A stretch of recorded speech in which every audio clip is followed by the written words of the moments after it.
If you're tired of having a TV way too high, and in this case, above a fireplace, which they recommend you don't do, you want to take it from up here to down here. Stay tuned.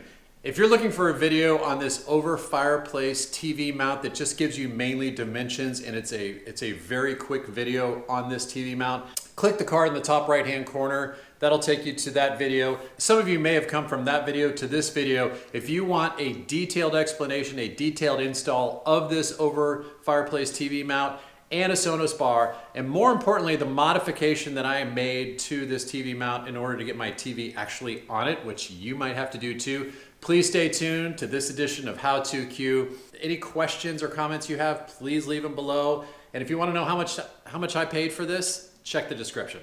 Let's get going. Okay, the first thing I needed to figure out was how high the actual TV mount needed to go. This is a table from the instruction manual. If your mantle is less than 8 inches deep, you start your mount minimum of 4 inches high. That means you place it 4 inches above the mantle or higher. That helps explain this table. That helps you start with this entire setup. Here's a little more background. All right, the considerations I have for my mount was a large switch that was going to go here, one for the fireplace and 4 basically 110 volt outlets. And then on the other side was a single gang box with 2 RG6, basically cable, and 4 Ethernet ports.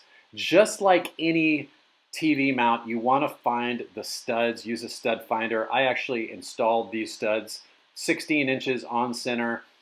My Sonos Bar is 2 inches from the top of the mantle. The mount this is the setup for my mount, basically. Again, trying to save some time here, but if you need to pause, you can always pause. One of the things that I did that really helped out was I basically put out a blanket and laid everything down and started measuring it. There's a lot that goes into this mount. It's very tall, as you can see from there, and I basically set everything up on the ground. Ironically, that's not the TV I end up using in this video because that's another story. So anyway, I basically measure everything down here and then I transpose it up onto the wall, which you'll see now.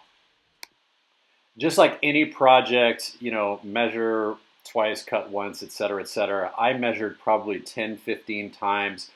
I really wanted to get this right. The setup took the longest. Of course, I'm not going to show you all that, don't worry. But the setup took a while and I need to speed this up. Okay, that's a lot better. You know, the biggest thing was the Sonos mount. You actually have to put it on and maneuver it into place, which you need a gap in the bottom and top of it. This is just me using my 4-foot level. Oh my God, if you don't have one of these, go get one. It's worth its weight in gold. I'm basically setting up all my drill marks for the Sonos Bar and also at the same time setting up where I'm going to drill for the mount. I'm just showing you, I'm using little toggle sleeves for the Sonos. There's not a lot of weight on that, so I'm not too worried about it falling down. And of course, on any job, you spend forever looking for things that you put in random places. That's what I'm doing now.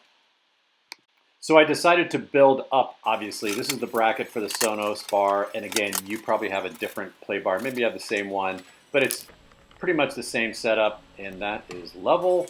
I love that 4-foot level. And I'm putting up the Sonos Bar just so I can set up the mount on top of that. Once I've got the mount on top of that, I basically just showed you that I'm drilling 4 1/4-inch drills. Yeah, backing up a little bit here, obviously. I did that before I put in the bar, as you can tell. Now it's time to drive in those long bolts. Oh my God, get these socket adapters. They are worth their weight in gold. I have this now, but I didn't at the time. And you just stick this into my, oh God, I love my Makita drill. That's how long the bolts are. Makes your work so much easier. Have a ratchet standing by to really cinch down. Eventually, it reaches a point where it won't all go all the way in and you will need a ratchet. And man, this is so important to hit those studs because if you don't hit those studs, this is going to be a disaster. So that's me quickly putting in those bolts and of course centering the mount. Once you drill, it really doesn't take long to get these cinched down, and it's one last attempt at getting those in super tight without stripping. All right, the only reason I'm showing this part is the head of that bolt is barely covering the lip of the mount. Washers here would have been great. I wish I had them. I would have definitely used them. Now it's just a matter of taking those machine screws and screwing them into the side. I didn't get a really good shot of this, but it's real simple. I believe it's a Phillips head and you're good to go. Okay, I'm slowing it down here because this is the first time I've been able to articulate this down. If this isn't mounted on something, you can't do this when it's on the ground. I am literally putting all my weight on this, and that's set at 40 pounds, so it's nice to finally see that. Now that I've got that up, it's time to attach the brackets, and just when everything was sort of running smoothly, I ran into a problem. Okay, we got a problem. The bottom of the TV sticks out a little bit, so that bracket does not run right along the back of the TV. There's a gap, so I need to come up with a shim. So luckily I had this paint in my garage. I had this wood in my garage. It's 3/4 inch wide, and I made it about, I don't know, let's just say 12 inches long. I can't remember exactly what it was. And then I just put it on the back of the TV, and I lined it up with the holes in the back of the TV. I did grab longer bolts at Ace. Just take the ones they give you and match them over at Ace. Then I whipped out a tape measure, double checked my length, and I drilled, I believe I used a 1/4 inch drill here, and that part was easy. And continuing with the bad luck, these holes did not match up with the holes on the metal bracket, so I actually had to drill a hole in the back of that metal bracket. That's what I'm explaining here on the video, but I used metal drill a hole right there. All I did was match the size of these, put another hole here where there wasn't one. I think my measurements are right. We're pretty centered. I kind of just eyeballed it.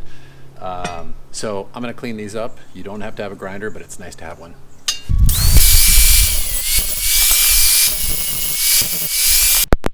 All right, now here's just a close-up after I attached it. There are the shims. Probably could have put 2 coats of black, but nobody's gonna see that. More importantly, you can see that the shim was able to push that bracket beyond the wider part of the TV down there at the bottom. All right, Merry Christmas to us. Here comes our TV. My wife is a saint, and she's proving it right here. You can't do this without 2 people. So basically, I am hooking those brackets onto the TV mount that, of course, I hooked up before. We had a different TV on here earlier, and this is the bigger TV. Definitely a 2-person job here. You cannot do this alone. Believe me, I tried. All right, it's definitely good to go. Oh, look, here comes the elf. Thanks for the help. Now to set up the load-bearing capacity of this, how much weight the arm has got on it.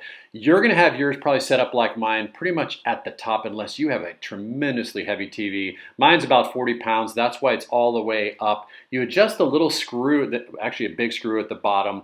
It's an Allen wrench, which they do provide, and you rotate it left or right depending on the weight of your TV. Again, I'm pointing out here at the top is 40 pounds. That's where those screws are, and that's what you need, where you need to adjust yours when you're putting your TV. If it's heavier, then you rotate it to the right, and that will increase that load-bearing capacity.